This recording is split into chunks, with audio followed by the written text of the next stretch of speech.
page 126. This through the attraction just as with a magnet. Thus, the positive automatically attracts the negative, and the negative, the positive. And this final resulting form of energy returns eventually as a tremendous might, bringing annihilation or life to the thought emitter. Thereby, to be noted, however, is the circumstance that this process occurs somewhat peculiarly, and that it therefore also requires quite special attention. Just like a magnet, which has two different poles, its functions must also become understood in order to work with it. The plus pole, or positive, plus, is capable of attracting only negatives, whereas the minus pole, or negative minus, repels everything, if the counterpart is not positive, or plus. Therefore, when it is said that radiated evil thoughts, worries, and unsatisfaction, etc., are hurled back with a boomerang-like effect, in which case they inevitably strike the thought emitter again with devastating force, which also occurs with good thoughts, however, with only good effects, then this is therefore to be rightly understood, and indeed as follows. According to nature, a radiated thought, whether negative or positive, will be hurled back again exactly as it was sent out, only very immensely strengthened. However, to be noted is that the powers become transformed, since according to nature, the learning requirement of the consciousness, in every wise, stands always at the forefront.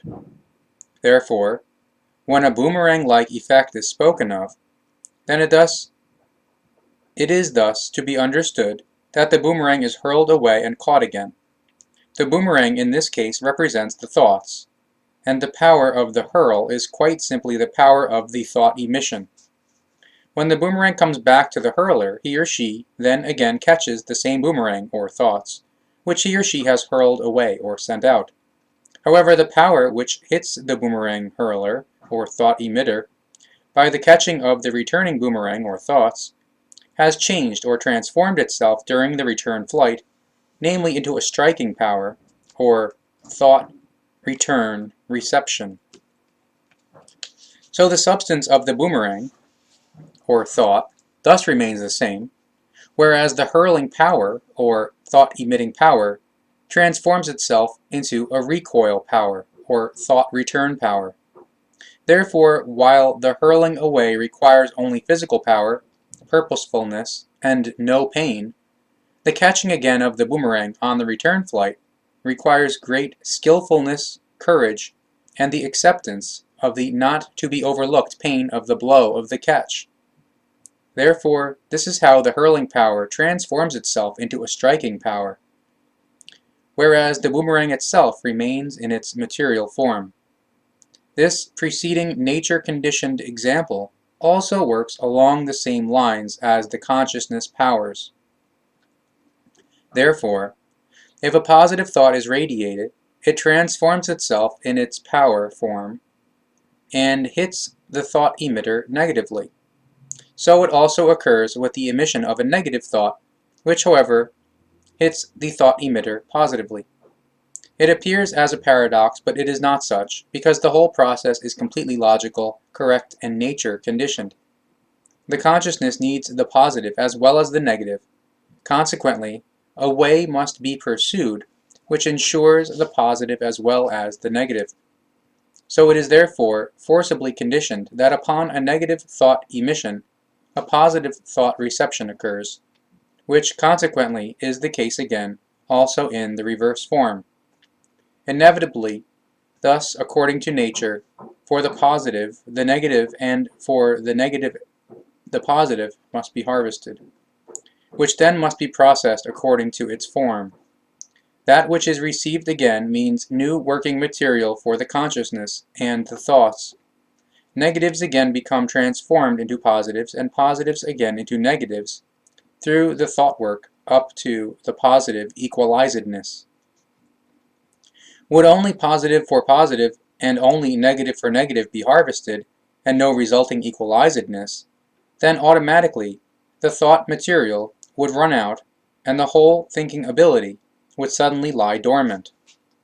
However, in order for consciousness-based evolving and to be able to further evolve to this end, this form of the thought hurling is necessary.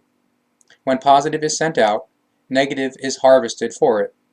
This negative in turn is transformed to positive through the thought work, thereby processed into the usable good which can become utilized again.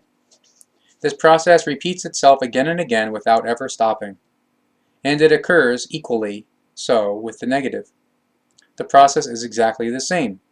Negative is sent out, positive is harvested, which through the thought work is again changed into negative and again finds application in new usage. But with this process alone it is not enough, because the human being must indeed finally at some point become equalized.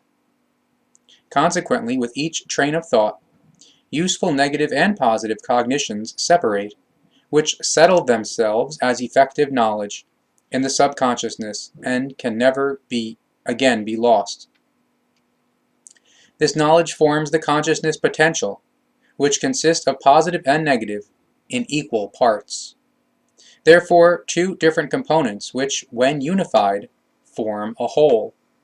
Only through this, the human being, in the course of thousands of years, or in the developmental process of his or her many reincarnations, creates a spiritual and a consciousness-based equalizedness, which works towards the relative, absolute fulfillment. The relative absolute fulfillment, which is percentage-wise exactly as much positive as negative. In order to ensure a fully spiritual as well as consciousness-based equalizedness, it is necessary that the positive and the negative in the human being are of exact equal strength, because both are required by the consciousness in order to be equalized.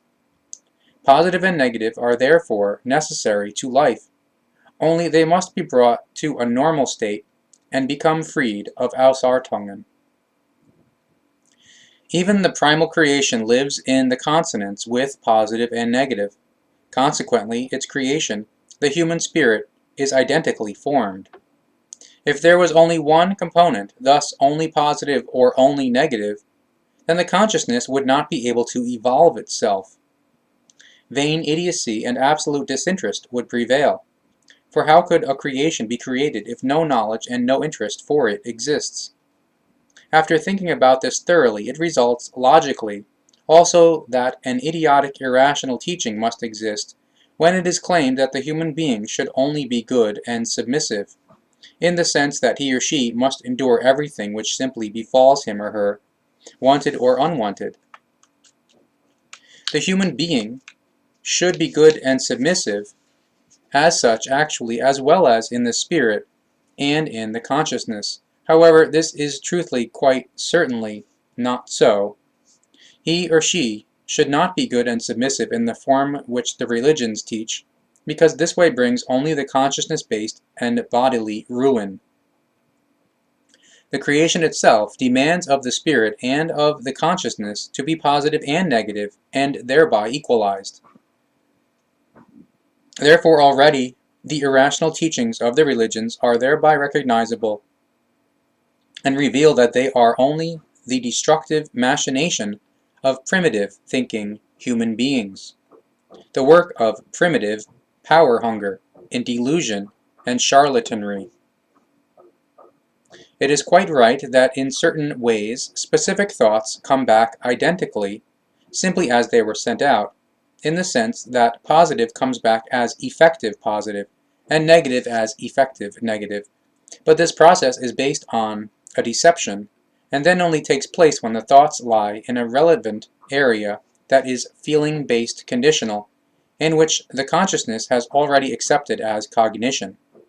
So, e.g., love and hatred, when they are actually and naturally in pure form. So then love can thus again be harvested for love, and hatred again for hatred.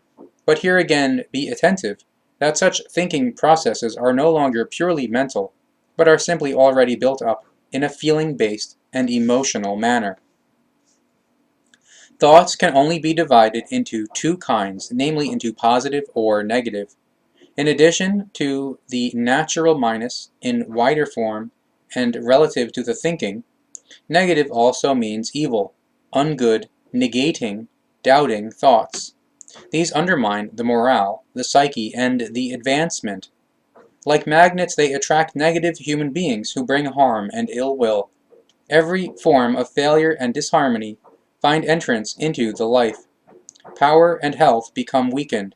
Disinterest arises, and then finally everything drives towards the self-destruction. On the other hand, positive thoughts are upbuilding, life-affirming, good, and healthy.